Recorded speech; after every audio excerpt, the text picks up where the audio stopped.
హైడ్రా అధికారుల బృందం అండ్ ఇక్కడ స్థానిక అధికారులు వివిధ డిపార్ట్మెంట్ నుంచి, ఎండోమెంట్స్ నుంచి, పోలీస్ నుంచి, ఇతర రెవెన్యూ, ఇతర విభాగాల నుంచి అండ్ స్థానికంగా ఉన్న కొంతమంది నాయకులు వీళ్ళందరి ఆధ్వర్యంలో ఒక కంప్లైంట్ మాకు వచ్చిన ఏదైతే గనక ఇక్కడ మన గోవిందరాజు స్వామి ఆలయం జగద్గిరి గుట్ట ఈ కుత్బుల్లాపూర్ నియోజకవర్గంలో ఇక్కడ ఏదైతే ఉన్నదో ముందు కొలను, అది ఏదైతే గుండం ఉన్నదో దాన్ని కబ్జా అవుతున్నది అనేటువంటిది ఒక వీడియో నరహరి గారు అక్కడ అయ్యగారు వారు పోస్ట్ చేసింది, అది మాకు దృష్టికి రావడం జరిగింది.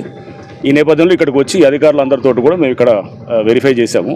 ఇన్స్పెక్ట్ చేసినప్పుడు ఇక్కడ ఈ గోవిందరాజు స్వామి ఈ ఆలయానికి సంబంధించిందే కాకుండా అంటే భూములు, దీనికి సంబంధించిన భూమినే కూడా కాకుండా ఇదంతా ఎండోమెంట్స్ ల్యాండ్, లేకపోతే ఇది గవర్నమెంట్ ల్యాండ్. బేసికల్గా ఎండోమెంట్స్ వాళ్ళకు కూడా అది అలాట్మెంట్ ఇంకా ప్రాపర్గా జరిగినా కానీ కూడా ఇది గవర్నమెంట్ ల్యాండ్. సో ఈ ల్యాండ్ని ఎవరికి వాళ్ళు కబ్జాలు చేసుకుంటూ చేస్తున్నారు అనేది కంప్లైంట్. ఇక్కడ ఉన్నటువంటి వెంకటేశ్వర స్వామి ఆలయం దాన్ని కూడా చూసాము. దాని వెనకాల చుట్టుపక్కల కూడా రకరకాల కుల సంఘాల అన్న పేరుతోటి కూడా కబ్జాలు చేసినారని ఇక్కడ స్థానికంగా ఉన్నటువంటి అన్ని పార్టీల నాయకులు, ఇక్కడ స్థానికంగా ఉన్న ప్రజలు కూడా అందరూ కూడా చెప్పడం జరిగింది. సో చేసి వాళ్ళు కొంతమందిని ఇల్లులు కట్టి వాళ్ళు ఎవరో పేదవాళ్ళకనో లేదా మధ్యతరగతి వాళ్ళకు వాళ్ళకి అమ్ముతున్నారు.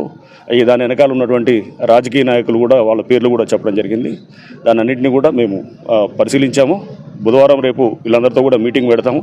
డీటెయిల్స్ అన్నీ తీసుకున్న తర్వాత మేము తప్పకుండా చట్టపరంగా అంటే ఎక్కడైతే నోటీసులు ఇవ్వాలో అక్కడ నోటీసులు ఇస్తూ మేము వారికి మొత్తం ఈ భూమి ఏదైతే ఆక్రమించుకున్నారో కాంపౌండ్ వాల్స్ కట్టి, లేకపోతే ఈ గుండాన్ని ఏదైతే కనుక ఆక్రమించినా దాన్ని కూడా తప్పకుండా యథాస్థితికి తీసుకొస్తాం. అండ్ ఈ కాంపౌండ్ వాళ్ళు ఎన్నిటి కూడా ఏదైతే వాళ్ళు ఆక్రమించుకుంటూ తీసుకొచ్చారో అవి కూడా తప్పకుండా వాటిని కూడా తీసివేయడం జరుగుతుంది. అండ్ ఏదైతే కనుక కొన్ని కుల సంఘాలు అని చెప్పేసి ప్లాట్లు చేసి వాళ్ళు కుల సంఘం అనే పేరు పెడుతున్నారు కానీ బట్ వాళ్ళు స్థానికంగా ఒకళ్ళిద్దరు లాభపడుతున్నారు. అటువంటి దాన్ని కూడా వాళ్ళు అక్కడ కంప్లైంట్ ఇచ్చారు, ఇక్కడ ఉన్నటువంటి ఇతర అందరూ కూడా ప్రజలందరూ కూడా. సో దాన్ని కూడా మేము తప్పకుండా లోతుగా పరిశీలించి వాళ్ళ మీద కూడా కేసులు పెడతాం. వాళ్ళు ఏదైతే స్ట్రక్చర్స్ బిల్డ్ చేశారో అనాథరైజ్డ్గా ఈ గవర్నమెంట్ ల్యాండ్స్ మీద వాటి మీద కూడా డెఫినెట్గా యాక్షన్ తీసుకోవడం జరుగుతుంది అనమాట. చాలా ఉన్నది. అవన్నీ కూడా మేము వెన్స్డే మీటింగ్ పెట్టినప్పుడు ఎన్ని ఎకరాలు ఇదంతా కూడా మేము అది చూస్తాము. వీళ్ళంతవరకు అంటే ఆల్రెడీ నివాసం ఉన్నటువంటి గృహాలని మేము హైడ్రా ఏదైతే పాలసీ స్టేట్ చేశారో దాన్ని బట్టి మేము వాటిని డిమాలిష్ చేయము. బట్ కొత్తగా ఎవరైతే కడుతున్నారో లేకపోతే ఇది రాత్రి కట్టి అతి తెలివి చూపించి వాళ్ళు వచ్చేసి ఏదో ఒక మీటర్ కనెక్షన్ ఏదో పెట్టి ఈరోజు గూగుల్ మ్యాప్లతో మనకు అంతా తెలుస్తున్నది.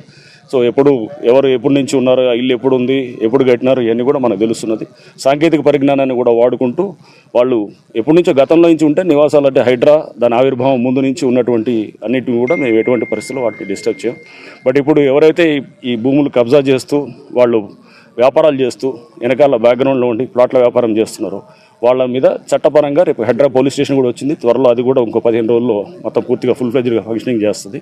సో చేసినప్పుడు మా వైపు నుంచి కూడా మేము కేసులు పెడతాం. వాళ్ళ మీద నాన్ బెయిలబుల్ కేసులు పెట్టి వాళ్ళకి జైలు పంపించే కార్యక్రమం కూడా చేస్తాం. రెవెన్యూ అధికారులకు ఎన్నిసార్లు ఫిర్యాదు చేసినా వీళ్ళు ఇట్లనే పట్టించుకోవట్లేదని స్థానికులు ఆరోపిస్తున్నారు సార్. రెవెన్యూ అధికారులు ఎవరైతే ఇక్కడ అధికారులు నిర్లక్ష్యంగా ఉన్నారో వాటి మీద కూడా మేము తప్పకుండా ఒకసారి మొత్తం ఫ్యాక్ట్స్ తీసుకున్న తర్వాత సంబంధిత గవర్నమెంట్కి మేము నివేదిక రూపంలో వాళ్ళకి కూడా తెలియజేస్తాం.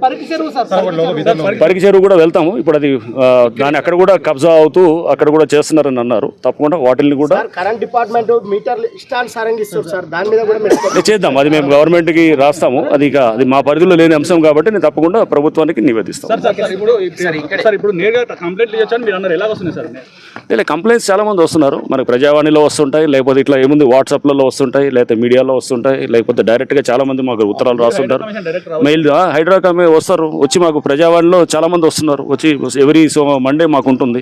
ఆ రోజు కూడా వస్తుంటారు. ఒత్తి సోమవారం కాకుండా కొంతమంది అపాయింట్మెంట్ తీసుకొని రోజు ఒక 10 మంది వస్తుంటారు.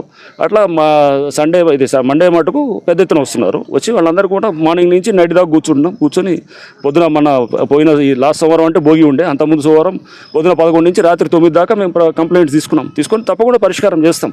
అన్నింటినీ కూడా టైం లోపల చేస్తాం.